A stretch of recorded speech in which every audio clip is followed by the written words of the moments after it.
গতকাল সোশ্যাল মিডিয়ায় মুফতি আব্দুল মাতিন সাহেবের ভিডিও একটি ভাইরাল হচ্ছে।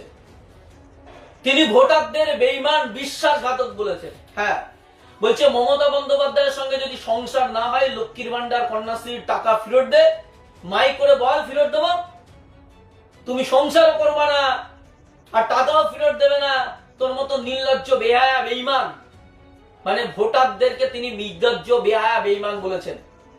মমতা ব্যানার্জির সঙ্গে তোর যদি ঘর সংসার নাই হয় তাহলে এরম টেস্ট করে দাঁড়িয়ে বল যে কন্যাশ্রীর টাকাটা ফেরত দিলাম, রূপশ্রীর টাকাটা ফেরত দিলাম, কৃষকশ্রীর টাকাটা ফেরত দিলাম। নির্লজ্জ বেঈমান বিশ্বাসঘাতক, তার সঙ্গে ঘর করবি রে, অথচ মাল ফেরত দিবি রে। তোর মতন চিটার তো পৃথিবীতে দুটো নেই। মুফতি সাহেব যিনি এত নিচে নেমে যাবেন তৃণমূলে জয়েন করার পরে মানুষে ভাবিনি। প্রথমত কথা হচ্ছে মমতা বন্দ্যোপাধ্যায় 2021-এ আমাদের কাছ থেকে ভোট নিয়েছিল ডবল ডবল চাকরি দেবে বলে, কিন্তু আমরা কি দেখলাম গত 5 বছরে চাকরি বাতিল হয়েছে। এই মুফতি সাহেবের মুখে কথা নেই। দ্বিতীয় কথা হলো, এই 5 মমতা বন্দ্যোপাধ্যায় ঘোষণা করেছিলেন 5 লক্ষ কাজ দেবেন বলে, কাজ দিতে পারলেন না। বরং মমতা বন্দ্যোপাধ্যায় বললেন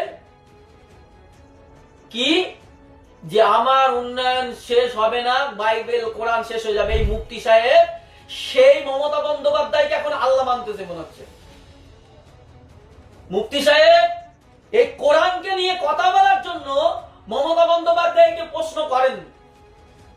মুফতি সাহেব মমতা বন্দ্যোপাধ্যায় এই হজের ডেট চেঞ্জ করতে বললো, হজ পরে যেতে বললো। হজে পরে যাবেন আপনি, হজ যে টাইমে ফরজ, যে মাসে জিলকদ জিলহজ মাসে, সেখানে যখন যাবে না, বলছে পরে যাবেন, আগে ভোটটা দিয়ে যান। এই মুফতি সাহেব তার বিরুদ্ধে কোনো কথা বলেননি। মানে ইসলামিক নিয়ম পরিবর্তনের কথা বলছেন মমতা বন্দ্যোপাধ্যায়। মুফতি সাহেব এই মমতা বন্দ্যোপাধ্যায়ের পক্ষে। মুফতি সাহেবকে বলছে নমস্কার করো, মুফতি সাহেব নমস্কার করছেন। হাত ধরো, মহিলার হাত ধরছেন ইনি মুফতি সাহেব। আর এখন ভোটারদের বলছে বেঈমান, মানে ভোটে জেতার আগে ভোটারদের বেঈমান বলছে যে লক্ষ্মীর ভান্ডার টাকা ফিরিয়ে দাও। মুফতি সাহেবের কি বাপের টাকা বাড়ি থেকে তিনি দেন, নাকি মমতা বন্দ্যোপাধ্যায় বাপের টাকা না বাড়ি থেকে দেন, নিজের পকেট থেকে দেন? এটা জনগণের ট্যাক্সের টাকা। সরকারকে যারা সরকারে করবে তারা, তাদেরকে যারা ভোট দিয়েছে তাদেরকেও যে সুবিধা দেবে, তাদেরকে যারা ভোট দেয়নি তাদেরকে সেই সুবিধা দিতে হবে। এটা গণতন্ত্রের নিয়ম।